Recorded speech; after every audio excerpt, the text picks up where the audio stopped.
저와 여러분들은 기독교를 믿는데 기독교는 바로 예수를 믿는 것을 얘기하고 있습니다. 그럼 우리가 믿는 예수는 누구신가? 예수님은 하나님이시고 예수님은 이 땅에 인간의 몸을 입으시고 이 땅에 오셨다. 그럼 왜 이 땅에 오셨나? 그 목적은 바로 인류를 구원하기 위해서 오신 것입니다. 그래서 우리가 복음서를 읽어보고 또 제자들의 삶을 보면요, 예수님께서 이 인류 구원을 어떻게 이루시나를 우리가 좀 알 수가 있습니다. 예수님께서는 처음에 이렇게 공생하시면서 제일 먼저 하신 게 뭐냐면 제자들을 부르셨어요. 그래서 이름을 나를 따라오너라, 내가 너희를 사람을 낚는 어부가 되게 하겠다. 그러면서 이제 제자들을 한두씩 다 부르셨습니다. 그러면서 12 제자들을 훈련합니다. 그렇죠? 12제자를 훈련합니다. 그리고 예수님께서는 이제 3년 마지막에 십자가 달려 돌아가시고 사흘 만에 부활하십니다. 처음에 하신 것은 바로 제자들을 부르고 그들을 제자를 만드셨고요. 그 다음에 예수님께서는 십자가 달려 돌아가시고 사흘 만에 부활하셨습니다. 그러면서 제자들에게 이런 말씀을 하셨어요. 너희는 가서 모든 족속으로 제자를 삼아 아버지 아들과 성령 이름으로 세례를 주고 내가 너희에게 분부한 모든 것을 가르쳐 지키게 하라. 이렇게 말씀하셨습니다. 여기에서 어떤 뜻이 있냐 하면 바로 제자들로 하여금 믿음의 공동체 교회를 세우고 또 그 교회를 통하여서 복음을 전하며 제자들을 내가 너희들 제자를 만든 것처럼 너희들도 가서 제자를 만들라. 그렇게 명령을 하셨습니다. 제자들은 그 예수님의 그 마지막 말씀을 듣고 그들은 예수의 죽음과 부활을 증거했고요. 그 다음에 교회를 세우고 그 다음에 제자들을 만들었습니다. 그래서 그것이 2000년 동안 쭉 내려와서 지금 저와 여러분들이 이렇게 예배당에서 예배를 드리는 것을 우리가 알 수가 있습니다. 우리는 보통 예수 믿는 사람을 크리스찬이라고 이렇게 얘기하는데 사실 성경에는요, 신약 성경에는 크리스찬이라는 단어가 3번 나옵니다. 근데 예수님께서도 그렇고 제자들도 그렇고 초대교회에서도 그렇고 예수 믿는 자를 크리스찬이라 부른 적이 없고요. 그 예수님도 그렇고 제자도 그렇고 초대교회에서도 예수 믿는 자들을 예수를 따르는 자, 도를 믿는 자, 그렇죠? 제자 그렇게 불렀습니다.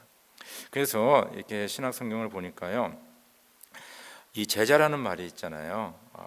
많이 나옵니다.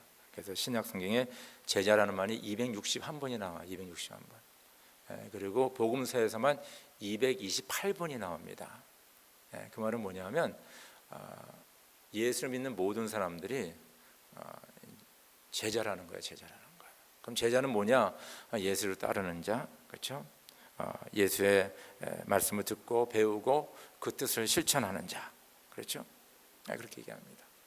그래서 우리 이 교회에 나오시는 분들을 뭐 크리스천이라고 얘기하는 분들 한 3부류로 누가 이렇게 나눠봤어요. 하나는 궁중, 그렇죠? 이렇게 사람들 모이니까 같이 모이는 겁니다. 그래서 이제 구경하는 겁니다. 어떻게 하고 있나 이렇게 구경하는 사람들이 있고, 또 하나는 이제 호기심에 있어서 도대체 이 무리는 뭐 하고 있는가 한번 좀 배워볼까. 그래서 좀 배우러 오고 들으러 오는 분들이 있고, 마지막으로는 진정 하나님의 말씀을 받아들이고 예수를 믿고 예수를 따르는 자들, 그런 사람들이 있다는 겁니다. 바로 그런 사람들이 예수를 믿는 사람이고 예수를 따르는 자들이고 바로 예수의 제자인 것을 우리가 알 수가 있습니다. 그래서 예수를 믿고 따르는 사람은 다 제자예요. 다 제자예요. 그래서 오늘 이 말씀을 보면요, 예수님께서 오늘 이 말씀은 먼저 제자들에게 말씀을 하셨고 그 다음에 주변에 있는 무리들에게 얘기한 것을 우리가 알 수가 있습니다. 그래서 오늘 설교 제목 보면 누구든지 나를 따라오려거든. 누구든지, 그렇죠? 그러니까 예수를 따르는 사람은, 예수를 믿는 사람은 anybody, 누구나 다 예수를 믿고 따를 수가 있어요. 뭐 동양 사람, 백인, 흑인, 뭐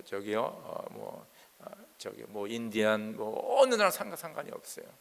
그래서 예수 믿는 사람들을 보면요, 아프리카도 예수 믿는 사람도 있고 우리 동양에도 있고 유럽에도 있고 미국도 있고 중남미에도 있고 어디 가나, 그렇죠? 누구나 다 예수를 믿었어요. 그래서 누구든지 나를 믿고 따르고자 하는 자, 누구든지. 그래서 이 예수 믿는 건 다 오픈되어 있습니다. 그 예수의 십자가의 사건과 그 부활은 인류 모두에게 그 구원의 은혜를 베풀어 주신 것입니다. 그래서 누구나 다 예수를 따를 수 있다는 것입니다. 근데 문제는 이 따르는 거예요. 도대체 예수를 따르는 게 무엇인가? 그렇죠? 우리가 예수님께 다 누구나 아무 그렇죠? 그 차별이 없는데 누구나 다 올 수 있는데, 그럼 그 예수를 따르는 것이 무엇이냐 하는 것을 우리가 함께 나누고자 합니다. 첫 번째 우리 교훈을 보면요, 예수를 따르는 자는 먼저 예수님의 십자가의 죽음과 부활을 믿는 자가 따를 수 있다는 겁니다. 우리 마가복음 8장 31절 교환에 있는 거 한번 같이 읽읍시다. 시작. 그리고 예수께서는 인자가 반드시 많은 고난을 받고 장로들과 대제사장들과 율법학자들에게 배척을 받아 죽임을 당하고 나서 사흘에야 살아나야 한다는 것을 그들에게 가르치기 시작하셨다. 그렇죠? 이제 예수님께서 이제 십자가를 지러 예루살렘으로 향하는데 이제 마지막입니다. 그렇죠? 그때 본격적으로 예수께서 고난을 받으시고 십자가 달려 돌아가시고 사흘 만에 부활할 것을 말씀하고 있다는 것입니다. 그런데 이 말씀이, 예수의 이 가르침이 그 백성들에게, 그리고 다른 자들에게, 그리고 제자들에게 참 이해하기 힘들고 받아들이기 힘든 겁니다. 왜냐하면 예수님 3년 동안 처음부터 끝까지 따라하는 사람이 꽤 많거든요. 특별히 제자들은 뭐 동고동락했으니까. 그들은 지금 어떤 생각하고 있냐 하면, 이제 예수님께서 예루살렘에 입성하면, 오늘 우리가 종려주의를 지키는데 입성하면 뭡니까? 이제 그곳에 예루살렘에 이제 왕이 되셔서 이제 다윗의 왕국을 이루고 또 로마 제국을 물리치고 그곳에 신정 다윗의 그 영광스러운 그 유대 나라를 만드는 그것을 그들은 기대하고 있었습니다. 왜냐하면 예수님은 뭐 병자도 고치고 뭐 오병이어로 5,000명이 넘게 사람들 먹이고 뭐 엄청난 귀신도 내어쫓고 엄청난 능력을 가지신 분이니까 그런 기대를 하고 그들이 따르고 있었다는 것입니다. 그렇죠? 그런데 이 얘기를 예수님께서 하니까 이들이 깜짝 놀라는 거예요. 그러니까 막 그 다른 자들이 수근수근했을 거예요. 도대체 죽는다는 게 뭐냐? 막 이런 얘기 했을 거예요. 우리가 지금 주님 한 번만 바라보고 지금 큰 자리 하려고 이렇게 지금 생각하고 있는데, 그때 하여튼 베드로가 항상 앞서지 않습니까? 오늘 보니까 이렇게 나옵니다. 베드로가 예수를 바싹 잡아당기고 그에게 항의합니다. 예수님 도대체 지금 무슨 얘기하고 있습니까? 지금 클라이맥스, 이제 예루살렘에 입성해서 이제 우리가 기대하고 우리가 생각하고 계획하는 그런 새로운 나라를 세우는 그런 마당에 지금 죽는다는, 뭐 고난받고 죽는다는 얘기, 그런 얘기를 하고 있습니까? 마태복음 16장 22절을 보니까 베드로가 예수께 대들었다. 그렇죠? 영어로 보니까 rebuke했다. 아주 그냥 당신 제대로 살아, 뭐 이런 식으로 아마 예수한테 얘기한 것 같아요. 예수님은요, 사실 이 제자들이 무슨 생각하고 무엇을 바라고 있는지 잘 아셨고요, 또 백성들이 원하는 것도 다 알고 있었습니다. 그럼에도 불구하고 예수님은 바로 예수의 고난과 죽음과 부활을 가르치시는 거예요. 말씀하시는 거예요. 그 이유는 뭐냐면 바로 이 예수 그리스도의 고난과 죽음과 부활에 모든 우리의 믿음과 신앙이 다 달려 있다는 것입니다. 아마 예수님께서 이것을 가르칠 적에 제자들과 백성들에게 들어오는 이야기는 고난과 죽음밖에 아마 귀에 안 들린 것 같아요. 여러분 아시다시피 우리 다 자기가 듣고 싶은 것만 듣는 거 아시죠? 예? 암만 좋은 얘기 많이 해도 내가 듣고 싶지 않으면 귀에 안 들어옵니다. 안 들어와요. 그리고 내 마음속에 어떤 선입견이 딱 있잖아요. 그럼 뭐 예수님이 와서 얘기해도 소용이 없어요. 왜냐하면 벌써 그런 마음이 있기 때문에. 그래서 아마 백성들과 제자들은 이제 그 새로운 왕국을 세운다 뭐 이런 기대에 있기 때문에 그 예수님 마지막 단어가 부활이거든요. 부활이라는 단어는 뭐 귀에 안 들어오고 아마 고난과 죽음에 그것만 들어왔을 것입니다. 근데 예수님의 가르침은 고난과 죽음에서 끝나는 게 아니라는 거예요. 저 여러분들 이걸 알아야 되는 거예요. 우리가 예수 믿고 예수를 따르는 것은 고난을 받고 힘들고 어렵고 거기서 끝나는 것이 아니라 바로 그 후에 하나님의 영광이 있고 하나님의 생명이 있는 것을 꼭 우리가 알아야 된다는 것입니다. 그러니까 사실 예수님의 가르침은 고난과 죽음도 말씀하시지만은 그 후에는 바로 부활, 영광의 부활, 생명을 얻는 것, 그것에 지금 예수님은 초점을 두고 있다는 것입니다.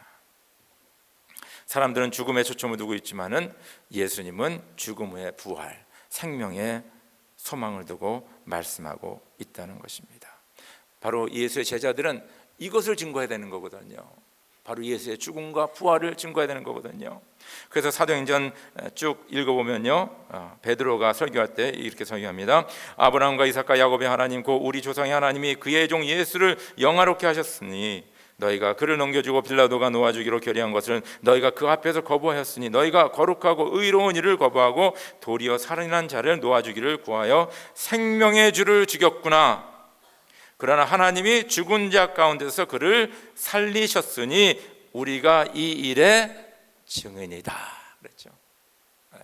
예수님께서는 자기의 고난과 죽음과 부활을 예언하셨고 제자들은 예수의 고난과 죽음과 부활을 보았고 또 제자들은 밖에 나가서 예수의 고난과 죽음과 부활을 증거한 것을 우리가 알 수가 있습니다. 사도행전 4장 보니까 너희의 모든 이스라엘 백성들을 알라. 너희가 십자가에 못 박고 하나님이 죽은 자 가운데서 살리신 나사렛 예수 그리스도의 이름으로 이 사람이 건강하게 되어 너희 앞에 섰느니라. 그렇죠? 다시 너희 죽은 자 가운데 살리신 나사렛 예수 그리스도의 이름으로, 그렇죠? 이 사람이 건강하게 되었느니라. 그리고 4장 33절에 보니까 사도들이 큰 권능으로 주 예수의 부활을 증언하니 무리가 큰 은혜를 받아. 할렐루야. 놀랍죠. 이 하나님의 말씀과 또 이 복음은 놀랍습니다. 무슨 부활이 뭐야?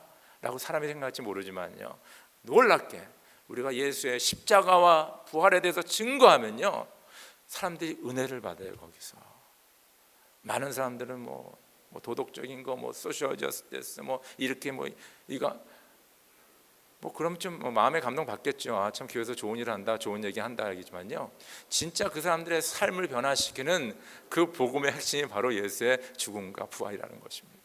사도들이 예수의 부활을 증거하니 무리가 큰 은혜를 받았더라. 사도 바울은 이렇게 얘기합니다. 고린도전서 15장에 그리스도께서 죽은 자 가운데서 다시 살아나셨다 전파되었거늘 너희 중에 어떤 사람들은 어찌하여 죽은 자 가운데서 부활이 없다 하느냐. 만일 죽은 자의 부활이 없으면 그리스도도 다시 살아나지 못하였으리라. 그리스도께서 만일 다시 살아나지 못하였으면 우리가 전파하는 것도 헛것이요 또 너희의 믿음도 헛것이다. 그렇게 얘기했어요. 그러니까 예수의 그 죽음과 부활이 없으면 지금 우리가 믿는 거, 지금 열심히 교회 나오고 헌금하고 봉사하고 선교하고 이 모든 것들이 다 헛된 것이다라고 사도 바울은 얘기하고 있습니다. 그러니까 우리 그리스도인의, 그렇죠, 기독교 모든 신앙의 믿음의 가장 핵심에, 그렇죠, 모든 것이 어디에 걸려 있냐? 바로 예수의 죽음과 부활에 있다는 것입니다. 이것이 우리 기독교 신앙의 파운데이션, 기초입니다. 이것을 우리가 받아들이지 않고 믿지 않는다면 예수를 따를 수가 없죠. 왜냐하면 예수님이 하신 일이 이르시고 예수님이 증거한 것이 바로 이겁니다. 혹시 여러분 가운데 교회도 오랫동안 다니시고 또 세례도 받으시고 등등 교회 여러 가지 해서 하는 그런 예식들 다 이렇게 하신 분들, 그러나 다시 한번 오늘 한번 물어볼 필요가 있을 것 같아요. 진정 예수께서 인류 구원을 위하여서 십자가에 돌아가시고 사흘 만에 부활하셨다. 여러분 이것을 믿습니까? 바로 이것을 믿는 자들이 예수를 따르는 자입니다. 바로 여기에 우리의 신앙의 모든 것이 달려 있는 거예요. 두 번째, 예수를 따르는 것이 무엇인가? 예수 그리스도의 복음을 위하여 사는 자. 우리 마가복음 8장 35절 같이 읽읍시다. 시작. 누구든지 제 목숨을 구하고자 하는 사람은 잃을 것이요 누구든지 나의 복음을 위하여 제 목숨을 잃는 사람은 구할 것이다. 그렇죠? 지금 제자들과 백성들에게 얘기하는 거죠. 너희들은 지금 내가 왕 되면 너희도 한 자리 하고 이 나라가 해방되고 좀 다윗의 왕국으로 잘 살고 이런 거 지금 생각하는데 그것을 구하는 자들은 생명을 잃을 것이다. 그러나 이 나의 죽음과 부활을 증거하며 그것을 믿고 살아가는 자들에게는 뭐요? 하나님의 구원, 생명이 있을 것이다라고 얘기하고 있습니다. 그래서 여기에 분명히 그 제자들과 다른 자들에게 우리의 삶의 목적이 무엇인가를 가르쳐주고 있어요. 너희가 모든 걸 세상에 담은 걸 얻더라도 너희가 생명을 잃으면 무슨 소용이 있냐 이거예요. 돈을 수억을 벌었어요. 은행 잔고가 진짜 몇백만 불이 있어요. 뭐 집도 큰 집이 있고 자동차도 있고 뭐 모든 것이 다 괜찮은데 세상적으로. 근데 만약에 지금 오늘 내일 하며 병원에 누워 있다면, 아니면 금방 죽는다면 이 모든 것 이거 누가 가져가겠어요? 소용이 없다는 겁니다. 세상에서도 이 이치를 다 알고 있지 않습니까? 근데 저 여러분들이 세상에 어떤 공적을 쌓고 무엇을 하더라도 만약에 우리가 죽음으로 끝나 지옥으로 떨어진다면 아무 소용이 없다는 거예요. 주님께서 말씀하신 거는 우리 모두가 다 하나님의 영원한 생명, 그거를 얻기를 원하신다는 것입니다. 그럼 그것을 얻는 자는 어떤 자냐? 예수를 따르는 자인데, 예수를 따르는 자는 바로 예수의 복음을 위해서 살아가는 자다. 그것이 우리의 삶의 목적이 되어야 된다는 것입니다. 베드로전서 2장 9절에 보니까 그러나 여러분은 택하심을 받은 족속이요 왕과 같은 제사장들이요 거룩한 민족이요 하나님의 소유가 된 백성입니다. 그래서 여러분을 어둠에서 불러내어 자기의 놀라운 빛 가운데로 인도하신 분의 업적을 여러분이 선포하는 것입니다. 우리가 다 죄악 가운데 어둠 가운데 우리를 불러내어 하나님의 자녀를 삼아줬는데 그 이유는 뭐냐? 바로 그분의 이 업적을 증거하기 위하여서 우리를 불러냈다는 것입니다. 그러나 성령이 너에게 내리시면 너희는 능력을 받고 예루살렘과 온 유다와 사마리아에서 그리고 마침내 땅끝까지 이르러 내 증인이 될 것이다. 마가복음 16장 15절에 예수께서 그들에게 말씀하셨다. 너희는 온 세상에 나가서 만민에게 복음을 전파하여라. 마태복음 24장 14절엔 이 하늘나라의 복음이 온 세상에 전파되어서 모든 민족에 증언될 것이다. 그때야 끝이 올 것이다라고 주님께서 말씀하셨습니다. 그죠? 이 세상의 모든 종말은 이 세상 모든 사람들이 예수의 복음을 들은 때, 그 다음에 주님께서 오신다라고 약속하고 있다는 것입니다. 우리의 그 사는 목적은 바로 뭡니까? 예수를 증거하는 것입니다. 복음을 증거하는 것입니다. 여러분, 전도하고 선교하고 복음 증거하는 거는요 옵션이 아니에요. 많은 사람들 목사님이 하는 거지, 선교사님이 하는 거지, 전도에 은사가 있는 사람이 하는 거지, 뭐 이렇게 얘기하는데요. 예수를 따르는 자는 다 전도를 해야 돼요. 예수를 따르는 자는 다 복음을 증거해야 됩니다. 예수를 따르는 자는 바로 예수의 죽음과 부활을 증거해야 된다는 것입니다. 왜냐하면 그곳에 하나님의 영생이 있기 때문에 그 영생을 위하여서 내 삶을 투자하고 내 삶을 바치는 것은 아까운 게 아니에요. 많은 사람들이 없어질 것을 위하여서 자기의 몸과 시간과 물질과 모든 것을 바치는 경우가 너무 많은데 나중에 다 없어지는 거 알잖아요. 다 없어지잖아요. 아무것도 못 가져가지 않습니까? 그러나 복음을 위하여서 나의 삶을 바치는 사람은 하나님께서 뭡니까? 상급 주시고 뭐요? 생명의 면류관, 의의 면류관, 하나님의 영광의 면류관을 주신 것을 우리가 알 수가 있습니다. 예수의 증인이 되는 것은 바로 우리가 말로 증인하는 겁니다. 예수를 증거하는 거예요. 말로 해야 됩니다. 우리가 행동으로, 섬김으로, 봉사로 해야 됩니다. 저는 지금 우리 21세기 포스트 모던 이 사회에서 가치가 없는, 그렇죠? 절대적인 가치가 없는 이 사회에서 저는 우리 믿는 사람들이 가장 예수를 잘 보여줄 수 있는 것이 무엇이냐? 저는 믿는 가정이라고 생각합니다. 믿는 가정. 부모가 다 믿고 자녀들도 믿고 우리 믿는 자녀들이 세상에 나가서 학교로 다닐 때나 직장에 나갈 때나 뭐 결혼하고 가정을 이루거나 그곳에서 예수의 믿음을 가지고 예수의 가치관을 가지고 예수의 아름다운 향기를 품으면서 살아갈 적에 바로 그것을 바라보면 사람들이 뭡니까? 예수를 만나게 된다는 것입니다. 이 모든 것은요 우리의 생각과 마음 결단에서 시작이 됩니다. 저 여러분들이 예수를 증거할 생각이 없으면 절대 증거하지 못합니다. 저 여러분들이 마음으로 참 주님을 증거해야 되겠다 그런 마음가짐이 없으면요 예수 안 믿는 사람의 주변에 쌓였어도 한 번도 예수를 증거하지 않습니다.